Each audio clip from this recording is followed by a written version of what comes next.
Please enjoy this one-hour discourse on gangstalking, composed and presented extemporaneously by Emmanuel Isaiah Smith. Happy Juneteenth. I want to talk to you some about clandestine gangstalking. It would appear to me that my work has reached the ears of certain staff members of the Department of Justice, the Department of Defense, and other federal auxiliaries that deal with law enforcement. That's positive. It would also appear that my work has reached the ears of some elected officials, namely congressional officials, which is positive on its face. However, I'm of the mindset that quite a few congressional staffers are aware of the consequences of clandestine gangstalking, and I think they use it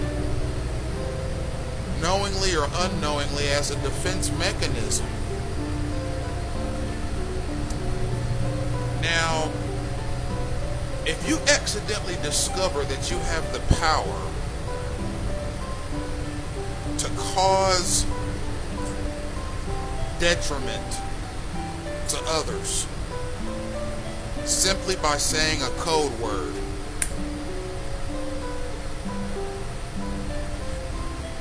being human and having a human's nature, that could make you feel as if you have some power. Now, if you somehow discover that through a code word, a signal, a verbal command, a vehicular maneuver, or some other mechanism, you can cause something to happen somewhere, you're going to keep doing that. You're going to keep using it despite the devastation. That's called hubris. And it is a rhetorical device that we see over and over and over again in American literature. We see it in English literature. We see it in European literature generally. We see it in Asian literature. We see it in North African literature. Hubris typically comes before the fall in sophisticated literature documents. Now, where does hubris come into play with clandestine gangstalking? Well, it comes into play like this. So clandestine gangstalking is rooted in hubris. At some point, third parties got together and said, you know what, I bet you we could stuff into a national security bill legislation that will allow us to mobilize citizens as wards of the state against other citizens using a system of signals, cues, vehicular maneuvers, verbal commands, and other signals. And no one will ever find out about it. We could control society. We could control the economy. We can control the law enforcement mechanism, we can control the media, and we can control the U.S. military. We can control every auxiliary in between. We can control what happens in our colleges. We can control what happens in our high schools. We can control what happens in our churches. We can control what happens in our neighborhoods. And that's what clandestine gangstalking is all about. It's about control. Control of the populace. Having done so, sidestepping the United States Constitution, sidestepping the Bill of Rights, sidestepping the state constitutions, sidestepping inalienable rights, and essentially implementing protocols that are aimed at engineering societal outcomes.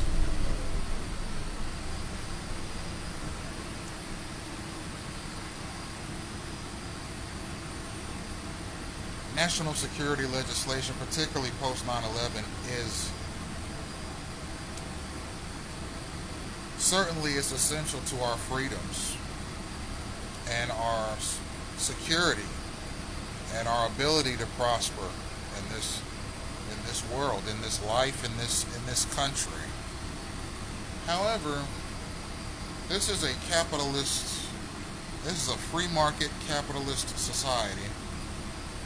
And in free market capitalism, the rules are simple.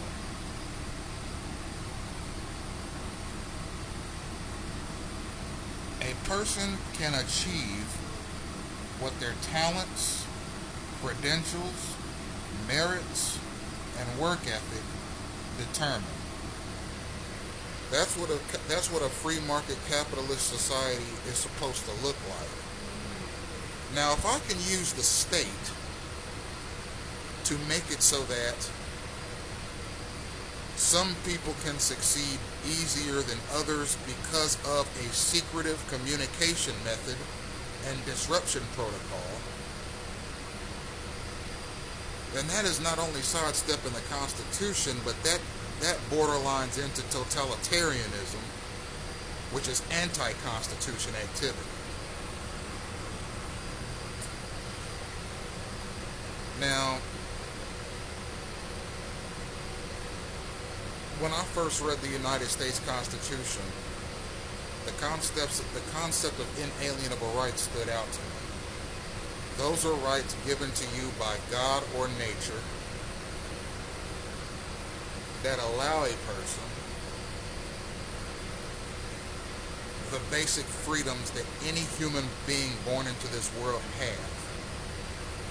Those are rights that cannot be infringed upon by any man, woman, child, government, or company.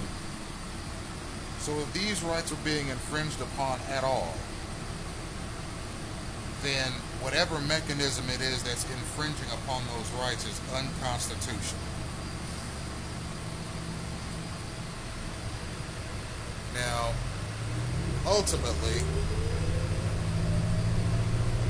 citizens' rights need to be taken into consideration with respect to clandestine gang stalking. Next stop is Westland SW 232 Street.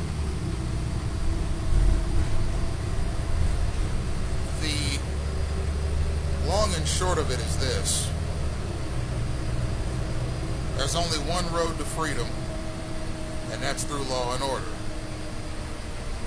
If you don't have law and order, then you have what's called chaos.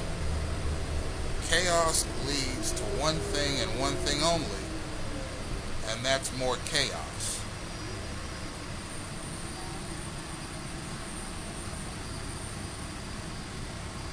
Ultimately, a debate needs to be had in Congress on the usefulness and merits of clandestine gang stalking. Only then, in a public forum, witnessed by the American people and indeed the whole world,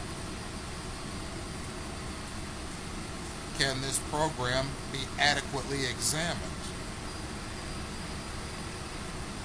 If you have individuals that are manipulating society through clandestine national security measures, well, that just won't do, especially if certain people are being harmed by the measures and other people are being helped. There has to be some sort of criteria that is set forth that allows for the selection of certain people to be targets and others to be gang stalkers. Now, as far as I'm concerned, I've read online that there are a number of ways a person can be selected for a gang stalking campaign. Things like a messy divorce, being a beneficiary in a living will and testament, For example, you're politically outspoken, you're a political dissident, you are very vocal about a specific political cause, or you can just make the wrong enemy and they can plug you into a gang-stalking campaign through their connections. At this point, a person is treated as a potential threat to the progression of society, and they're constantly contained and disrupted through clandestine but synchronous means. Now, why is this important? It's important because it's illegal. It's illegal under every federal, state, and local law, and it's also illegal under various United Nations protocols, ensuring justice and liberty in its member nations.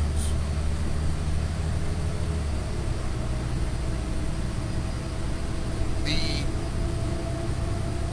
central theme in clandestine gang stalking is normative in nature. There are two kinds of statements that can be made in communication. There's an empirical statement, which is stating the way things are, or a statement of fact. And then there's a normative statement, which is a statement of how things ought to be. Gang stalking is full of normative statements. Normative statements being made about society, normative statements being made about people. The street theater mechanism in clandestine gang stalking is constantly and without rest relaying normative messages to society and to targeted persons. This is the way society ought to be. This is the way you ought to be.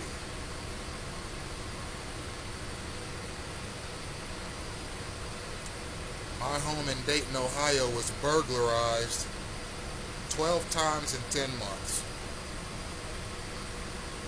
And it was done when I wasn't there each time. That is an act of clandestine gang stalking. Burglary and home intrusion, vandalism to a person's residence or vehicle, these are thuggish crimes. And that is why I oftentimes relay the clandestine gang stalking mechanism to my listeners as thuggish. I also call it clandestine thuggery because it is thuggery of a hidden nature. It was never supposed to be found out. It was implemented in such a way so as to look like people going about their daily business, but at some point, a targeted individual, especially one like myself who's seen quite a bit of this, will connect the dots. And we will find a derivation in what is supposed to be a coincidence. Too many coincidences equal a derivation. And that is a central theme in my work. You can't take everything on its face. Not everything has a reliable face value. In many respects, you have to look beneath the surface in order to get to the truth. Now, ultimately, and I think all people on this earth know this, there's only one truth about any particular matter. There are sets of facts. There are variables attached to those facts. All of the above equal the truth about something. If I say the sky is blue, either it's true or it's not. If I'm in Miami, Florida on a hot summer day and it's 12 noon, you look up at the sky, if it's a clear day, the sky will be blue. If I say it's blue and it is blue, then it's the truth. There's no debating it. Now,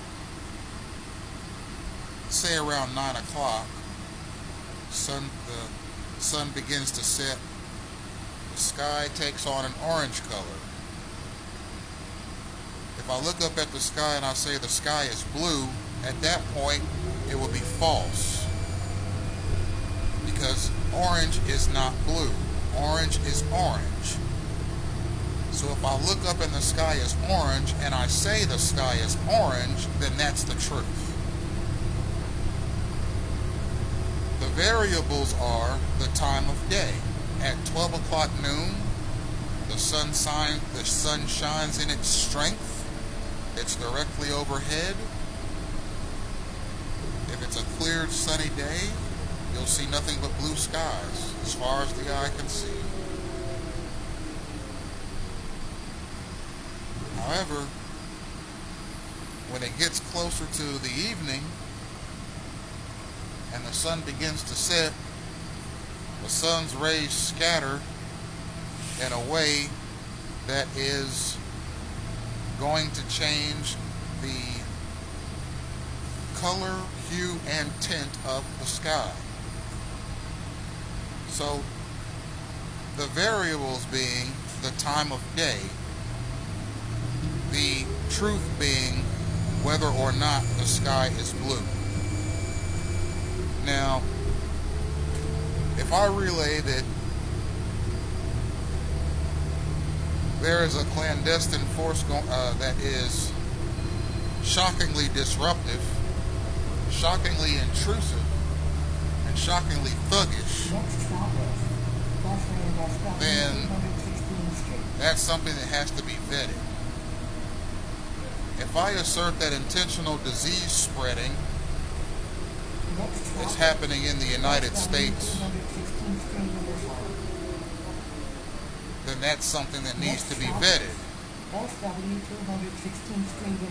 If I say that violent or degenerate hospital care is happening in the United States, then that's something that needs to be vetted. If I say that there are population control protocols happening in the United States, then that's something that needs to be vetted. If I say that gang stalkers are homicidal lunatics, then that's something that needs to be vetted. If I say that the gang stalkers who are mobilized to a target's exact location using a system of signals are being sent to the target by homicidal lunatics, then that's something that needs to be vetted also. If I assert that parts of gang stalking include thuggery, like chemical attacks, using your body or bodily functions as a weapon, synchronized vehicular obstruction of movement with the intent of causing a derived car accident, the use of untraceable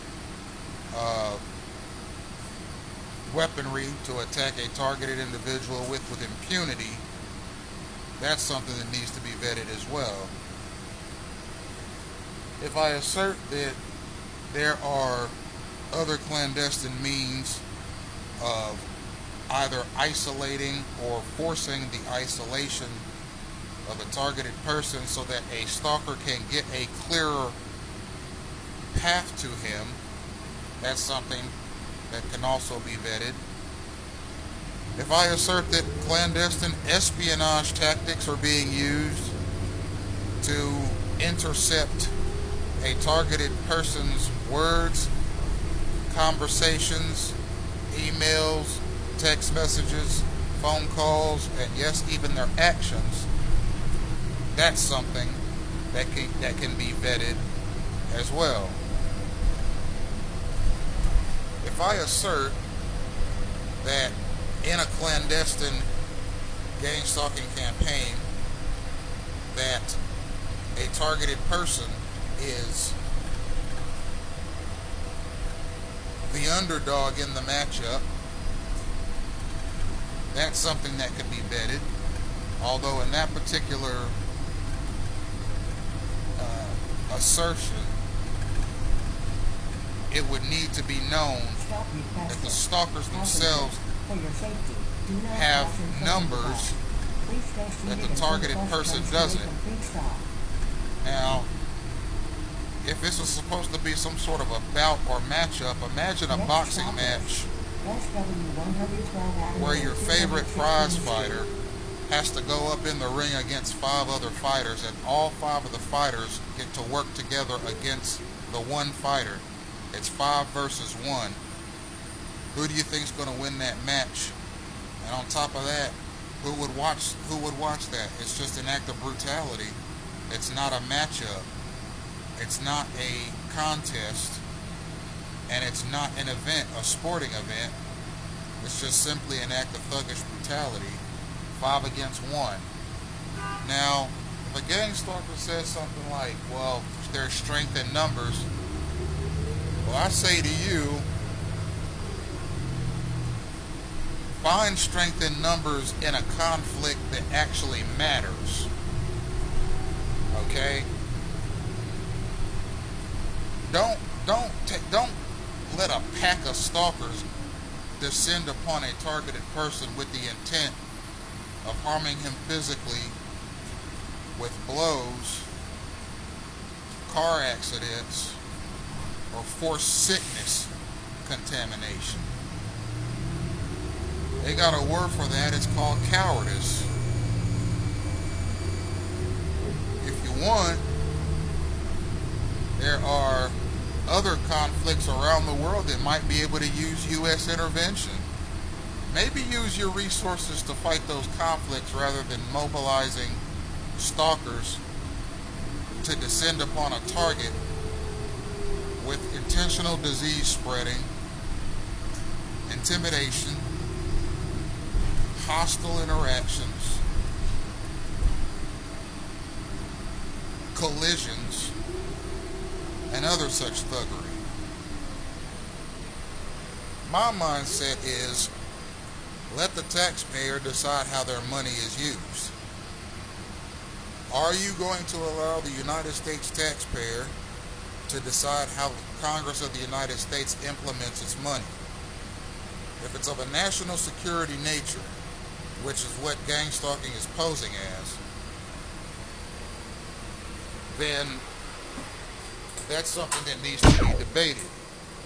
But if it's simply an attack, or if it's something like intentional disease spreading or contamination of someone's rations or something to that degree, or just endlessly tracking someone just to do it, they have a name for that. It's called misappropriation. Misappropriation happens when the Congress of the United States or a state legislature or a city council takes taxpayer money and does something with it that doesn't benefit the taxpayer. That's called misappropriation. Clandestine gang stalking is the biggest misappropriation in the history of misappropriations, because you're not telling the taxpayer what their money is being used for. You're snatching it out of the treasury. You're using it in a military strategic formation type of way. You're mobilizing citizens against unsuspecting citizens in a warlike fashion without the declaration of war. And you're using tactics that are banned by the Geneva Conventions, like, for example, scorched earth policy, which is when you use a person's physical surroundings as a weapon against them. It also uses biological warfare, which is against the Geneva Conventions. It also uses germ warfare, which is against the Geneva Conventions. It also uses chemical warfare against a target, which is banned by the Geneva Conventions.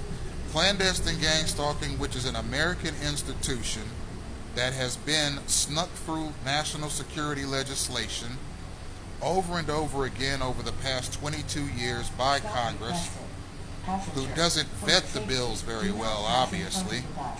Please stay seated until the bus comes to a complete stop. These methods are being used daily against they're being used daily against U.S. citizens by U.S. citizens. No debate is being had about it in the House. No debate is being had about it in state legislatures. No debate is being had about it in local or city councils either. There are no town hall meetings on the record in any of the 50 states about what TIs are referring to as clandestine gangstalking. None. And not only that, but there is not a single news outlet in the entire country. There isn't a single newspaper in the entire country. There isn't a single syndicated radio program in the entire country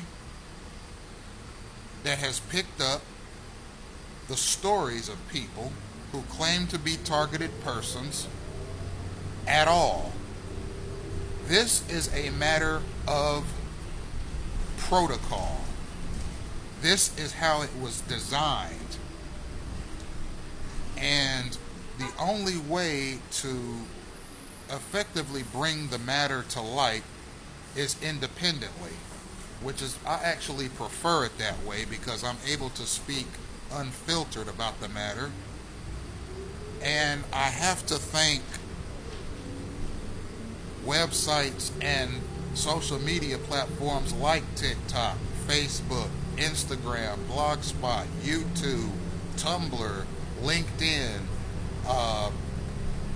Snapchat, WordPress, LiveJournal,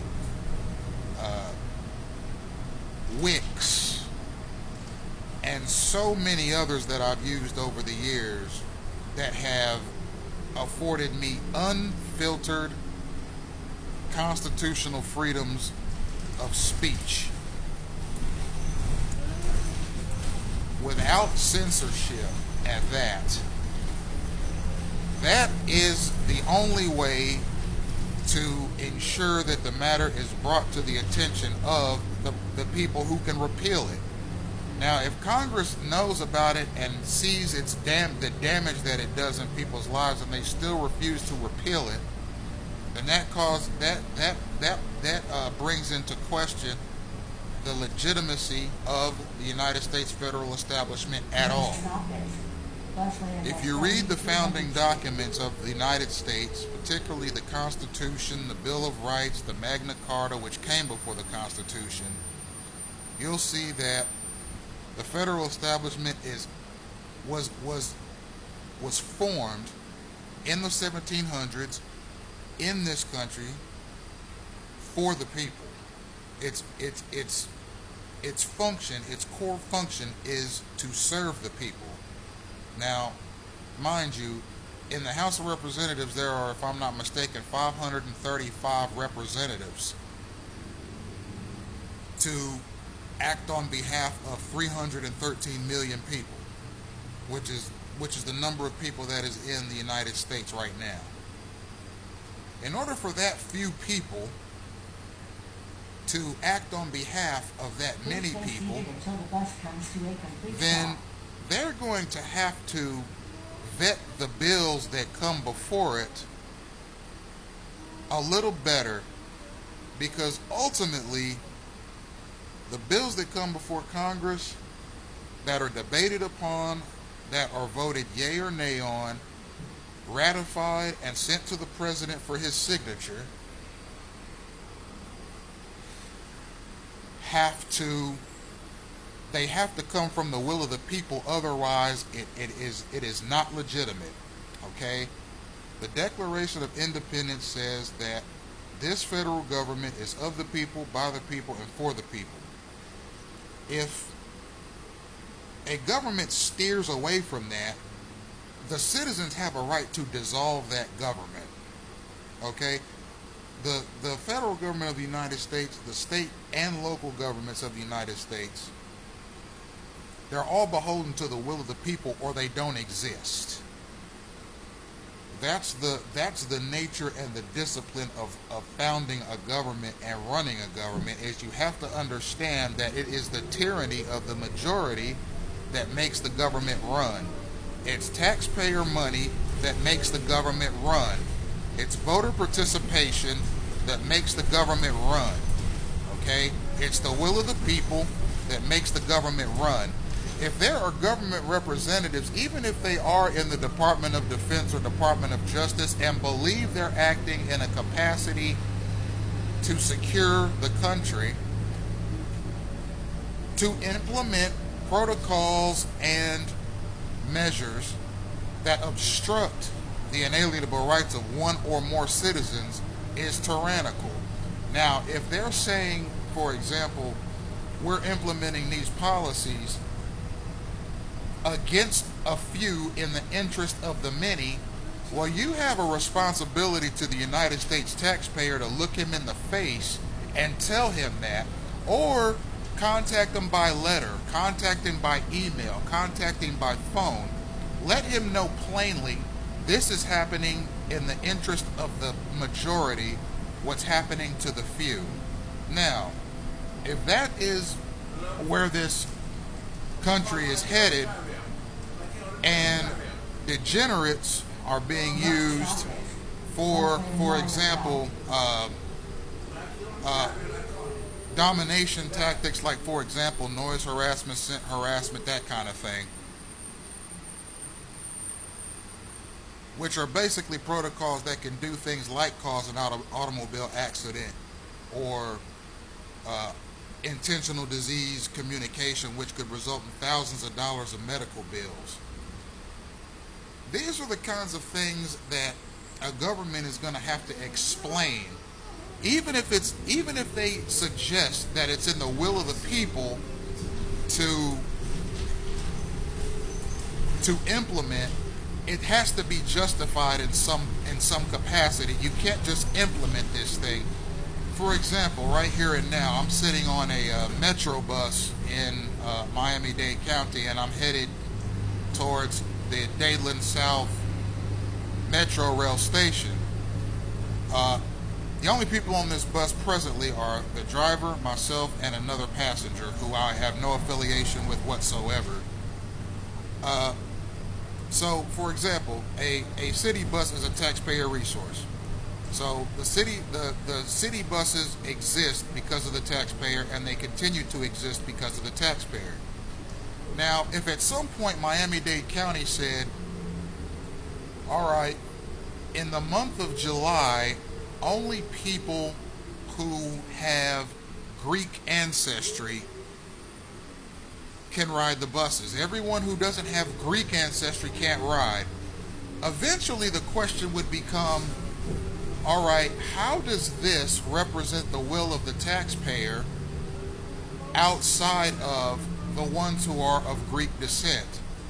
And if the government were to either keep silent on the matter, or release a statement saying something to the effect of, we feel it is in the present national security interest to only let Greeks ride the bus, well, then there would have to be some sort of a congressional debate on that, because ultimately buses are, some people's way around, and the trajectory of a person's life as a United States citizen could be jeopardized if the buses were to stop running.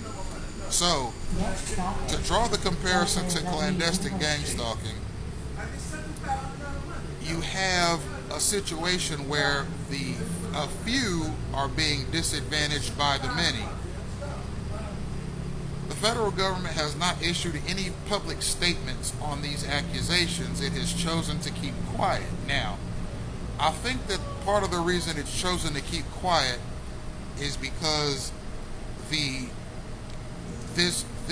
exposure of this program as it is threatens to become a national embarrassment. And the reason it threatens to become a national embarrassment is because we live in what's referred to as a global economy. A global economy means that the 313 countries that are in the that are in the world right now all rely on each other in some capacity for goods and services. That's what imports and exports are all about. For example, if country A is rich in coal but they are lacking in, for example, oil, and country B is rich in oil but lacking in coal, then country A and country B would need to use the import and the export mechanism in order to stay afloat economically. So, for example, country A would export coal to country B and import oil from country B, and country B would export oil to country A and import coal from country A. It's a way of ensuring that the global economy stays running in such a way that all nations can benefit to a degree from each other, and it also improves diplomatic ties and diplomatic relations. Now, if you take belligerents, for example, you have, let's take World War II, for example. In World War II, there were a number of conflicts that were of a political and military nature that ultimately led to two sides coming together in the theater of war to decide a winner. It was the Axis powers, which consisted of Nazi Germany, the fascist Italian state, also known as the corporate state. You had Imperial Japan, and you had a number of others that I may have forgotten, against the Allies, which consisted of quite a few world powers, including the United States, Britain, France, and a number of other Western powers. They met in the theater of war to decide a conflict. This conflict was decided by ultimately the winner, which I think it would be safe to say that the Allies won that war because they had advanced nuclear technology, and furthermore, the Nazi army was decimated by Joseph Stalin's Soviet army on the Eastern Front. So that war changed the trajectory of diplomatic relations. A lot of the global economy and a lot of foreign policy is derived from the events of World War II, and never wanting to see an event like that happen throughout human history. When various governments of different countries do business with each other, the goal is to set up a global environment to where each country can rely on another country for imports and exports, and vice versa. When you take a program like clandestine gangstalking, which benefits absolutely no one, it essentially makes enemy belligerents out of one segment of the population against another segment of the population. All it does is it creates distrust, discord, violence, political malfeasance, and economic misgivings. And ultimately, the United States is going to have to think about the next 100 years, the next 1,000 years. How will history judge the United States 100 years, 1,000 years from now? Will it say that the United States did the right thing, that it pulled together its political resources and repealed a program that never should have existed in the first place? Or will history say the United States did the wrong thing, and because it did the wrong thing and didn't correct its mistake, it ended up losing credibility with its allies and enemies alike, and its economy suffered for it because it wasn't able to pull together its economic and political resources to stamp out an evil that should never have existed previously. ultimately, gang stalking represents a weakness in the political model of the United States.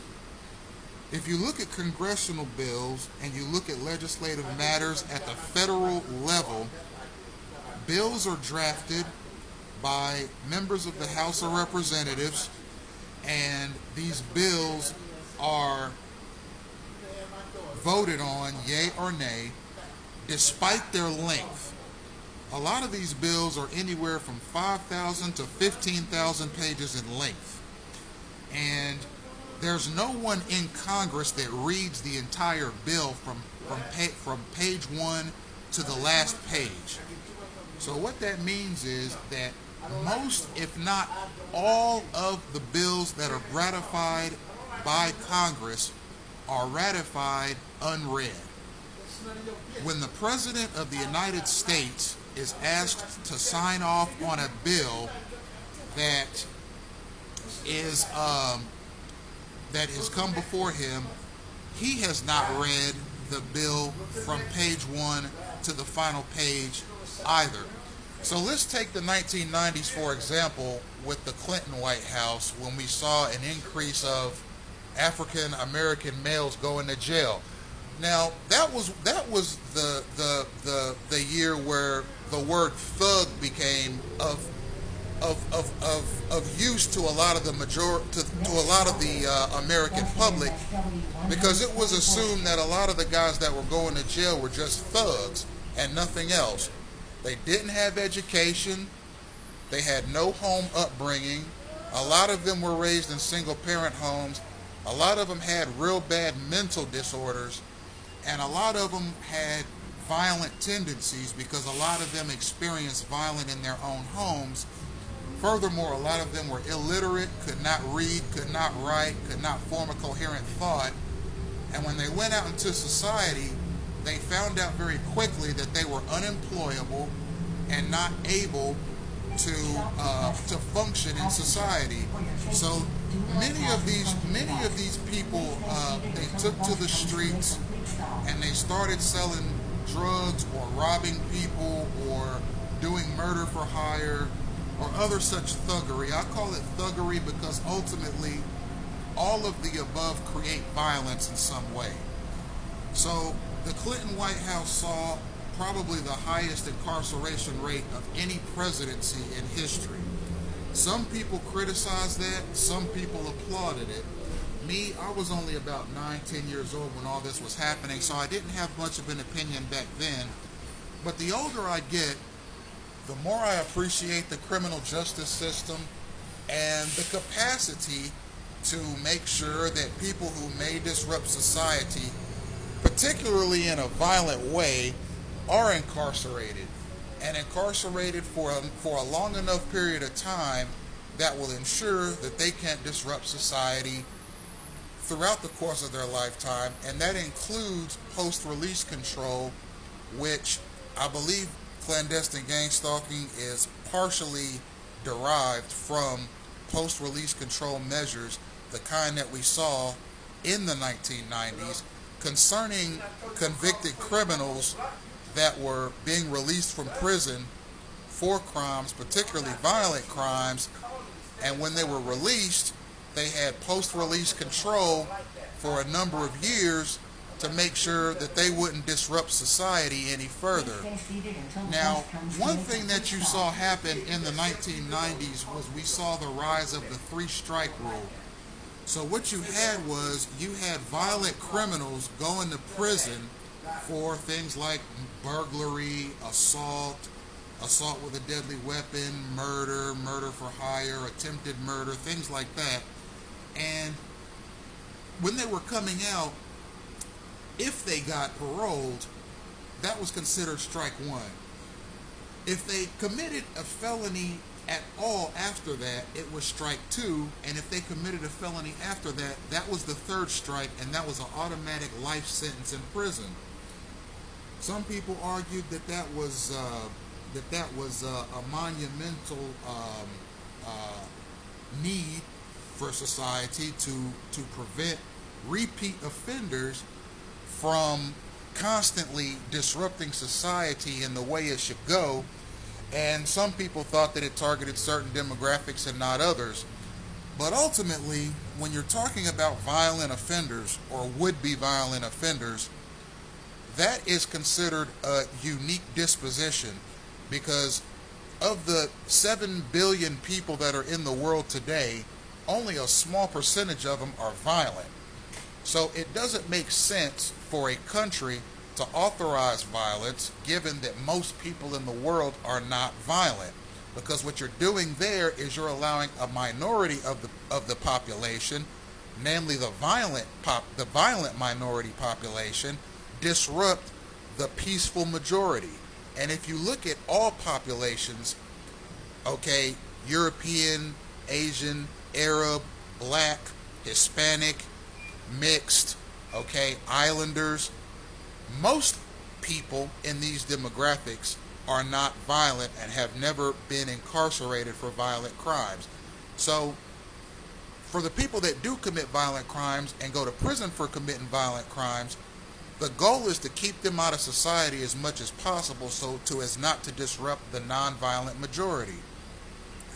Now, you'll notice that methods of keeping violent offenders out of the majority has morphed over the years.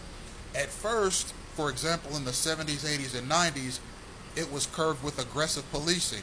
Police officers were given the authority to be aggressive with violent offenders in such a way so as to let them know, using physical tactics, you're not going to get away with disrupting the majority with violence.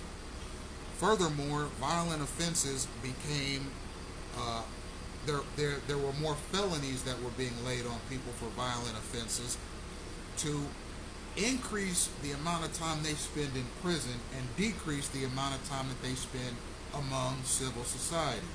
So, what you have ultimately is, in 2025, you have sort of an aggregate of all of these measures that were used against violent offenders in the 70s, 80s, and 90s in particular, and they're being heaped upon non-violent offenders in the name of national security, even though the people who are put into gang-stalking campaigns are not notified as to what offense or what concern they have laid upon the federal establishment to wind up in a gang-stalking campaign. Now, ultimately, the gang-stalking campaigns are extrajudicial. That means that there is no habeas corpus, there is no summons, there's no jury selection, there's no democratic process, there's no witnesses, there are no judges, there are no court reporters, there are no courtrooms, there are no hearings, there is no arrest made, there is no warrant issued, there is nothing that resembles a judicial process. One day a person wakes up and they're being prepared for a gang-stalking campaign. The next day they wake up and they're in a gang-stalking campaign. And these gang-stalking campaigns are supposed to be for life. Now, who participates in gang stalking? The participants of gang stalking are people who want to feel, I guess, more important than their present lifestyle allows them to feel. It allows them to essentially perpetrate violent crimes against people with no recourse whatsoever, because gang stalking is difficult to prosecute. It's difficult to prosecute because who's to say this guy isn't just a jerk or an idiot or a scumbag or a lowlife or a degenerate? Who's to say he just doesn't get his kicks bothering other people? Who's to say what he's doing is a part of a greater thing? Who's to say that what he's doing is a part of a federally funded program that Congress may or may not have the answers to as to how or why it was implemented, or how much it costs on a yearly basis to run? Ultimately, what you have is you have a quiet civil war Now, gang stalking has a lot of different names. It has gang stalking, cause stalking, hate stalking, community harassment, and covert war. Covert war is part of the designation that I like to use, because gang stalking has essentially created a covert war between two segments of the population. That's people who answer and respond to the signals and cues and use them to perpetuate violence, harassment, and disruption against other people. And then you have the segment of the population that identifies as targeted individuals who are the subject of the violence and disruption. So you have a live, ongoing civil war in the United States right now, this very second. And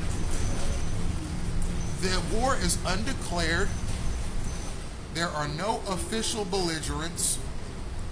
And one side apparently has the assistance of federal liaisons, namely the stalkers, and the other side has the assistance of absolutely nothing or no one but themselves, and that's the targets. Such a thing is obviously a crime against humanity. It's obviously an ill-conceived social engineering platform. It's obviously ill-conceived congressional legislation that Congress has probably no knowledge of yet, although I am certain that my work and the works of others who identify as targets, I couldn't give you an exact number of how many of these targets are in the United States, because it's difficult to know who's a target unless you spend a significant amount of time with them and witness the gang stalking for yourself. So, having said that, the targeted community in the United States is a lonely community because they are not being assisted by anybody. Now, a targeted person can be granted relief in various capacities through databases. Gang stalking is a database-run program, meaning that in order to be thrust into a gang stalking campaign, your name and your vital statistical information, it has to be stored in any number of databases where a person's character can be determined. A person's character in society is determined by their standing and by their presence in various databases. For example, if you know nothing about a person at all, but you want to know what kind of person they are or what kind of character they have, you don't have to get to know them.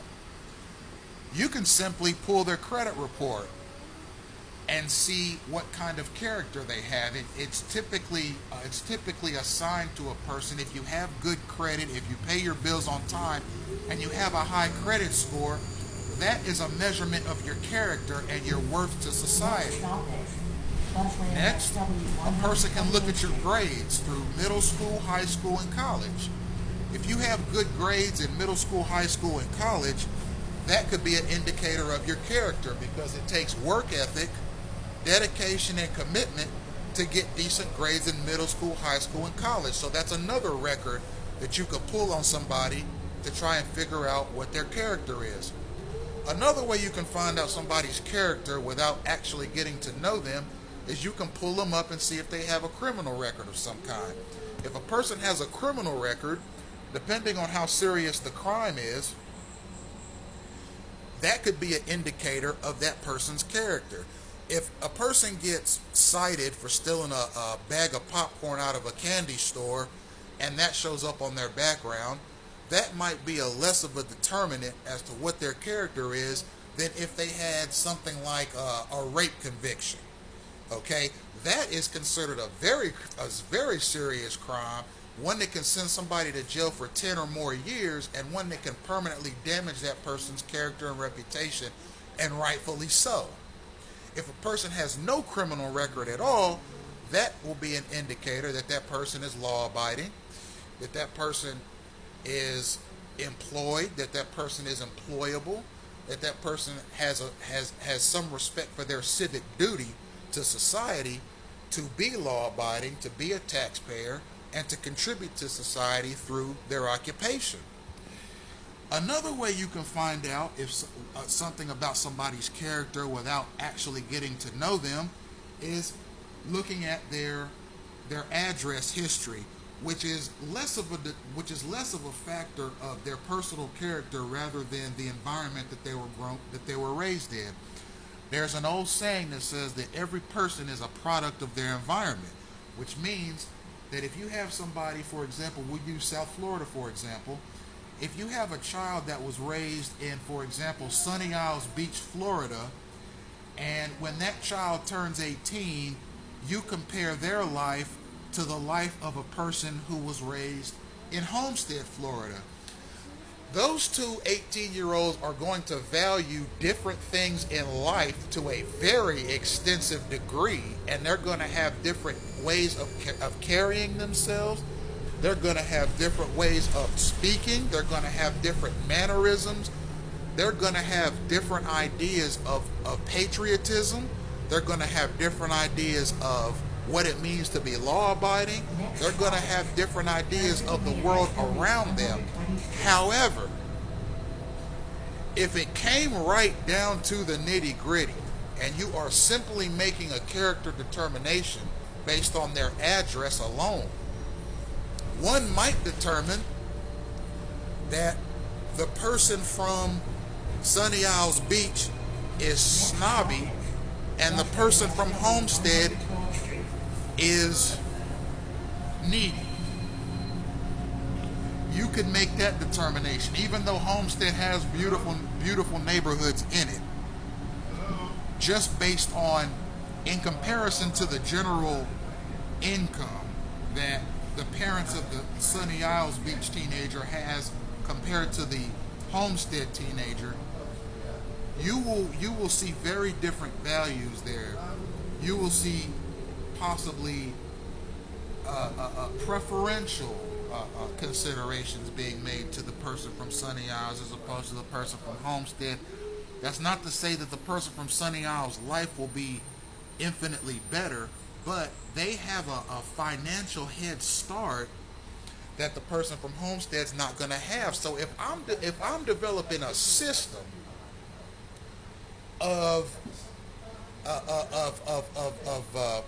what it means to be a contributing citizen to this country, and it's a point system, and it's based on a number of the above factors, I'm going to give 10 points plus to the Sunny Isles Beach person, and maybe 6 points plus to the person that's from Homestead. And that's because it's been proven through demographic studies and statistical data that people who come from wealthy homes or wealthy neighborhoods, especially millionaire homes like you see in Sunny Isles Beach, those people are less likely to commit violent or otherwise heinous crimes in society than people who come from homes where that type of environment is prevalent.